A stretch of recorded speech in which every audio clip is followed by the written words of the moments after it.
Bonjour à toutes les auditrices et tous les auditeurs de VIP Radio Online. Nous sommes le dimanche 26 octobre et le départ de la course de la Transat Café L'Or va débuter à partir de 10 h. Nous savons que les bateaux qui sont partis hier, les 50s qui sont partis hier, il y a déjà eu malheureusement trois bateaux qui ont chaviré. Les marins ont été sauvés, ce qui est bien sûr une meilleure chose. Et nous allons suivre aujourd'hui le départ des monocoques et l'ensemble des bateaux qui vont sortir du port du Havre pour débuter la course. Patrick Tardif pour VIP Radio Online. Raconte tout ce qui va se passer, ça va être festif, il y a même de la musique de prévu, me semble-t-il. Alors effectivement, on a prévu trois zones avec du son un petit peu partout sur l'esplanade Mandela avec un DJ qui sera là notamment pour ambiancer l'arrivée des bateaux. Et puis nous, du côté du quai des Abeilles, vous savez, à côté de la capitainerie, il y aura un food truck, les amis chez... il y aura du café L'Or bien sûr, bien chaud pour tous ceux et toutes celles qui peuvent se réveiller avec nous. Et puis on aura de la musique, on pourra assister avec sur l'esplanade du Chirac, un autre conteneur avec un autre DJ, avec plein d'animations. Il y aura la chorale de l'ENSL qui ouvrira les aussi à 10 h. Et ensuite on aura une grande parade maritime avec la gendarmerie maritime, il y aura des bateaux de SNSF, il y aura des vedettes. Oui, Olivier. Le 147 à présent, c'est le bateau. Premier bateau, 205. C'est Louis Maillot et Alexandre Bélanger, deux marins que j'ai eu la chance de rencontrer sur scène. C'est l'ancien bateau d'Albert Nabir, qui est un bateau de 2016, c'est un joli projet. Alexandre Bélanger, qui est le patron de la société Bilco, et lui aussi c'est un marin amateur qui est décidé de se lancer sur cette aventure. C'est une aventure évidemment, l'enjeu pour ce duo, c'est d'aller de l'autre côté de l'eau, rejoindre la Martinique, encouragé par de nombreuses personnes venues les retrouver ce matin. Louis Maillot, Alexandre Bélanger, Bilco, CEC, sous vos applaudissements, mesdames et messieurs, s'il vous plaît.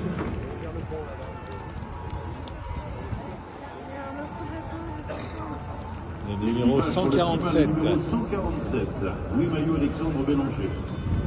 La belle histoire également d'Aïna Bozard qui est associée à Axel Pilin.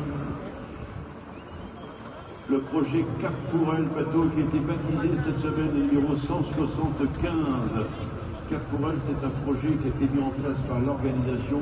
On se souvient de Sœur Courtois, on se souvient également des autres, Stephen Ragno et une autre navigatrice irlandaise, je m'en souviens d'ici quelques instants. Les sélectionnés cette année sont Aïna Bozard et Axel Pilin.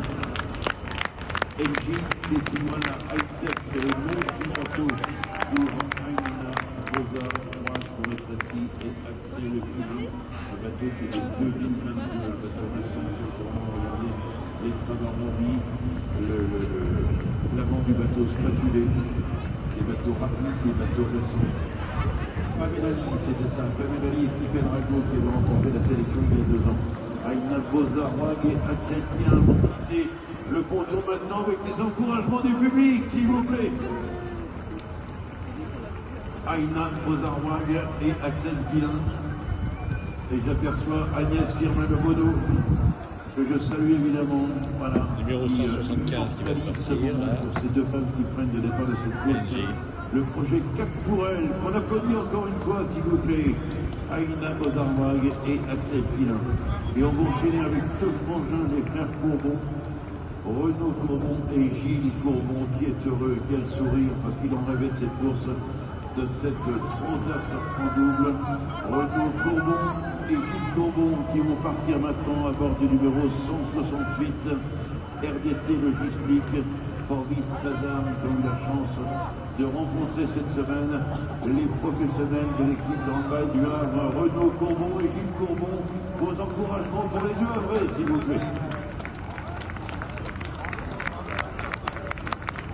On va rester avec les Normands, Guillaume Pirouel et Cédric Château, bateau qui s'appelle Citricos Gestran. Ah, Cédric Château, on a interviewé.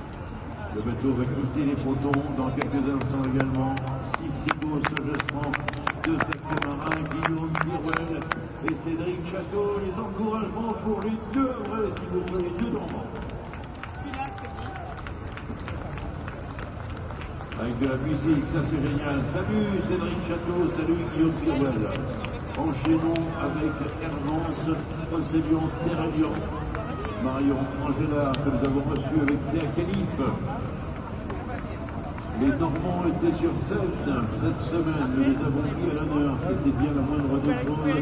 Deux femmes engagées encore une fois sur ce bateau de 2019, le CAS 40 Hermance, Océlion Terrelion, qui quitte les pontons maintenant. Marion Angela, arrêtez à Calif. Avec les préparateurs qui sont à bord évidemment. Oui, ça va vite. Hein.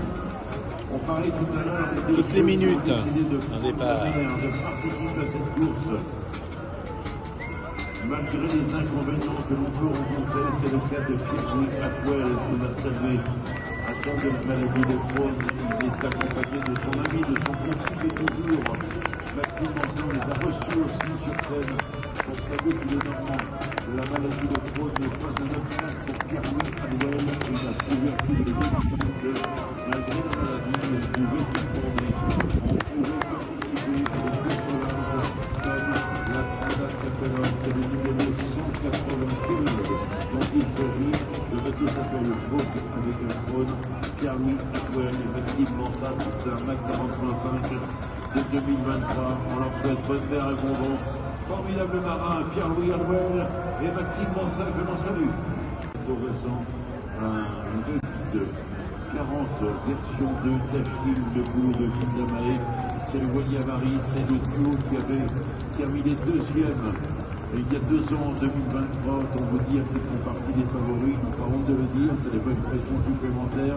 Nous les avons reçus hier soir sur la scène du pavillon officiel Transat Café L'Or.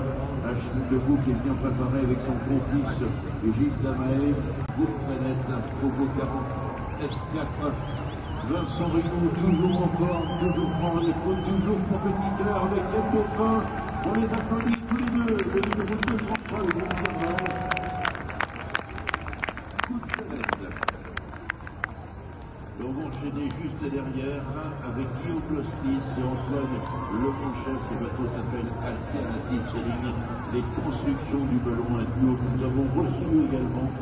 C'est un bateau qui date de 2023, autant vous dire que c'est un bateau performant. Alternative Sailing, construction du ballon. Et il se trouve qu'Antoine Lemonchef peut vous parler des constructions du ballon, évidemment, du club Guillaume Lostis. C'est un projet qui a mis du temps à se construire. Comme la plupart des projets également, il faut trouver le financement, il faut trouver le bateau, il faut trouver le temps de s'entraîner. C'est parti pour Ulysse Pozzoli et Steven Griner. Nous sommes toujours dans les 15h40, il est 10h12 et on a 3 minutes avant, c'est formidable. Voici deux Belges que l'on va évoquer maintenant, un bateau qui porte pour nom XLG, un Pogo 40 S2 de 2011, Jérôme Delire et Caroline Dieu, 8, c'est un bateau qu'on appelle pointu, évidemment. Un peu moins gros que la faute de l'essentiel. Et là, ils sont au départ de cette course. Je parlais de Ulysse Pozzoli et de Steven Griner. Voilà, encore une fois, c'est un vrai pari que d'être au départ. Ils sont salués par bon nombre de supporters, la famille, des personnes qui ont fait le déplacement pour encourager Ulysse Pozzoli et Steven Griner sur le bateau Rénovatec. Voilà. Et qui se sont donné beaucoup de mal pour monter ce projet. Il a fallu trouver le bateau, trouver le temps de s'entraîner, de faire les qualifications. Jérôme Delire nous a dit, tout comme Caroline, être au départ, c'est une vraie chance et surtout une vraie victoire pour nous. Et on compte sur le public pour les encourager tous les deux. Jérôme Delire. C'est un couple sur le bateau. Il y a un couple choisi également. Jérôme Delire et Caroline.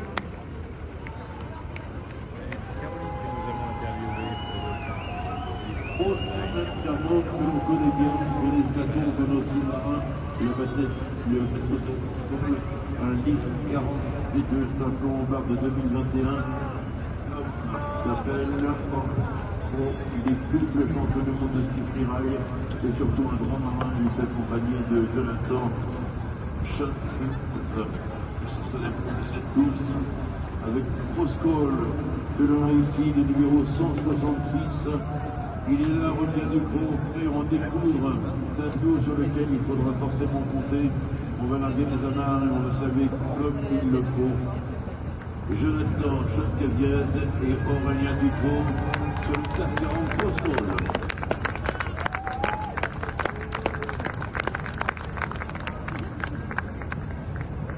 Voilà, Aurélien Ducrot et Jonathan Chotkaviez. Bonne mère à tous les deux, les amis.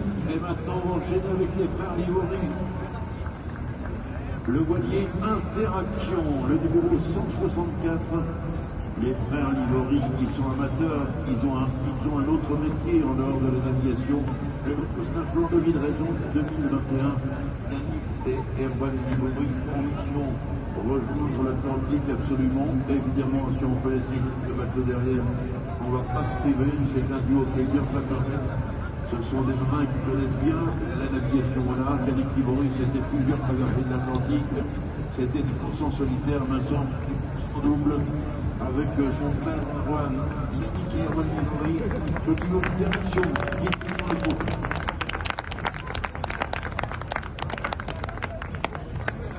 Autre voilier Equinox, bateau Rosson, le numéro 911, bateau italien, un Pisa 40 de 2025, qui est un bateau qui est tout neuf, qui est magnifique, équipé par Benoît Sino, avec le redoutable marin italien Alberto Riva. Voilà un duo sur lequel il faudra forcément compter. Souvenez-vous du nom de ce bateau, le 200 Equinox, bateau italien 2025, Benoît Sino et le Perseus.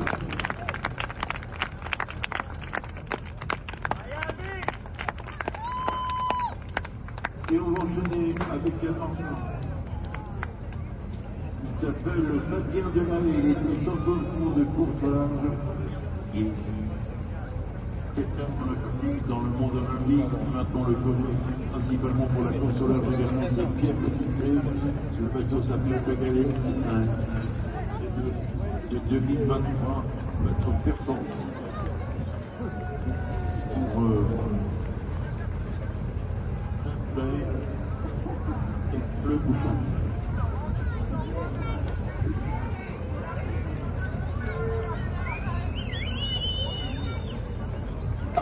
Fabien Delahaye et Pierre Le Boucher, des Nantes pour le numéro 199.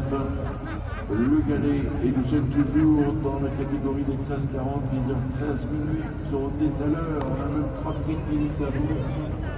Fabien Delahaye qui est d'abord avec Pierre Le Boucher, mais bien. Fabien Delahaye, le lui, de ce voilier. La Normand que nous avons reçu évidemment sur scène lorsqu'il est question de vous présenter tout navigateur nord. Nous sommes entre numéro 190 et on va enseigner. Regardez maintenant les enfants, il est 18h14, nous sommes dans les temps de jour. On enchaînera juste après avec Sacha Lagnès et Samy Paqueux, autre classe 40. Un mètre 40.5 de 2022, on est encore là, on attend le départ de Fabien Delahaye, qui est accompagné tout comme Pierre Le Boucher par de nombreux supporters. On a des médias également qui sont là pour saluer ce duo navigateur normand qui a un bon moyen avec Pierre Le Boucher sur cette Transat Capellan 2025. On l'a reçu, évidemment, on vient demander à Fabien Delahaye, ça ne donne pas d'avoir l'invité de favori de d'autres. Il a dit pas du tout, c'est une population supplémentaire. C'est-à-dire qu'il est bien concentré, qu'il est parfaitement concentré, parfaitement le tour. Ou bien alors, en 2023, c'est une différente version 2. Le départ est imminent. Le classe 40 de Fabien Delahaye et Pierre Le Boucher.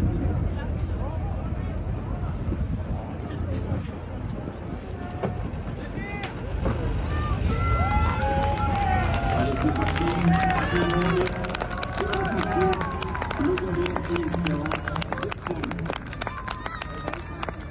À tous les deux.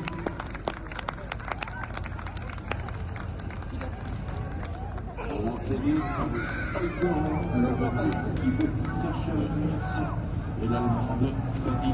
le numéro 186, qui est un bateau de 2022, un MAC 40.5, un plan Sam Manuel, bateau performant, aller plus loin, altérant, Sacha Agnès, et l'Allemand Devsen de cœur, c'est le cœur que l'on a vu notamment les Figaro solitaires sur la célèbre suite du Figaro, maintenant qui course en double. La route est encore plus longue, il s'agit de traverser l'Atlantique. C'est ces deux femmes que l'on veut saluer, Sacha Agnès et Sally Bugger, qui saluent le public, les supporters, les amis, la famille. Les maris peut-être même, c'est une ambiance particulière, toujours un départ de course. Et là, c'est l'homme de la femme qui sourit.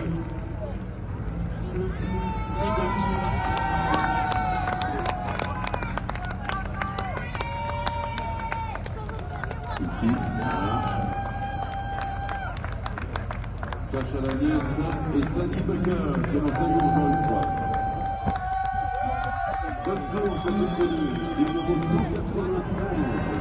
Numéro 176, Inland Roots Ocean Soul, un lift V2 de 2021. Ce bateau, on en parle.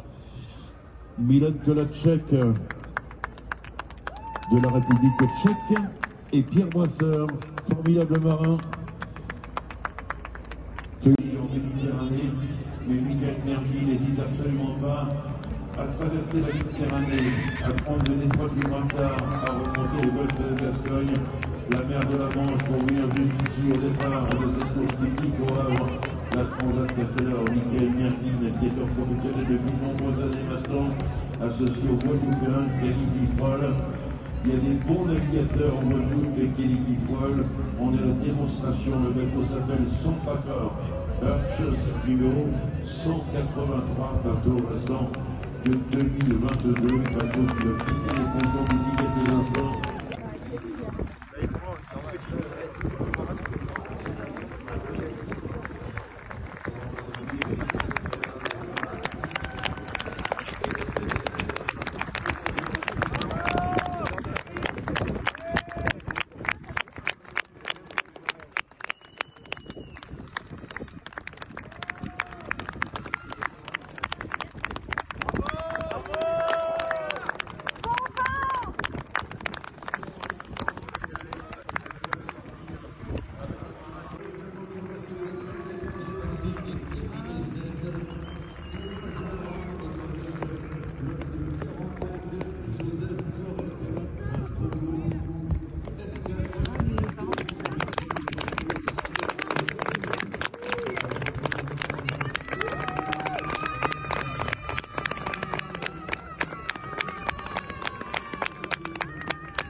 Cornemuse.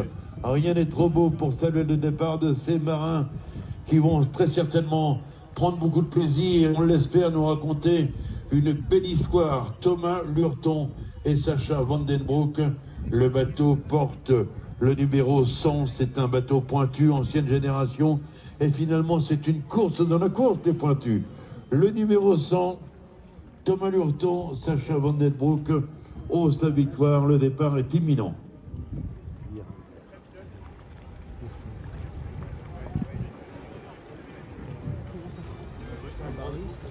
Ah oui, ils vont faire une grosse boucle pour éviter la passerelle, donc on va pas les gêner. C'est les informations reçues de Tiffany Richards que je salue. Il nous reste quelque chose de 4,40 à vous présenter, 1, 2, 3, 4 classes 40 et on a terminé pour les classes 40 dans le bassin Paul-Martine et nous irons faire un tour dans le bassin de l'Or pour saluer les grands primats ultimes. On salue encore une fois Pep Costa et Pablo Sancho de Largo. Et les deux Espagnols, un homme de Santander et un autre de Barcelone, on va compter sur eux.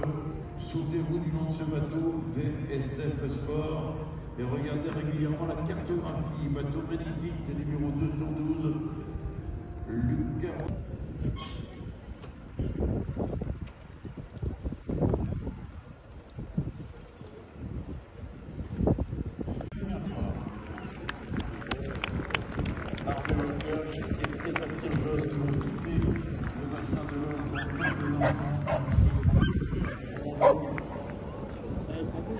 Le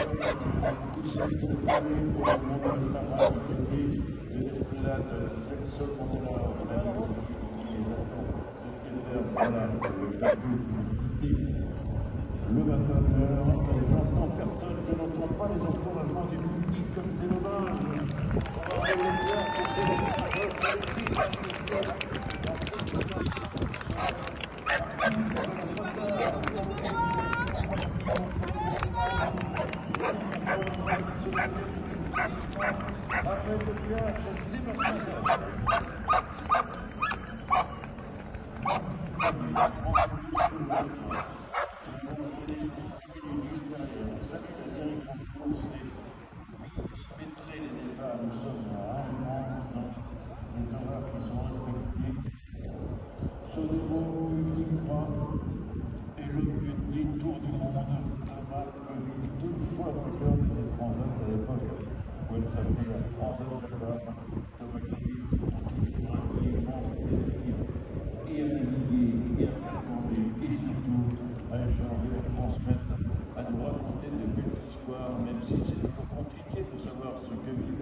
Les derniers ultimes vont quitter le quai. Il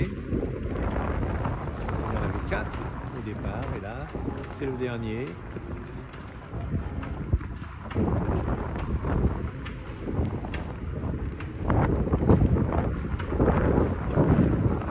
Ces énormes bateaux parmi les plus rapides.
trop gentil.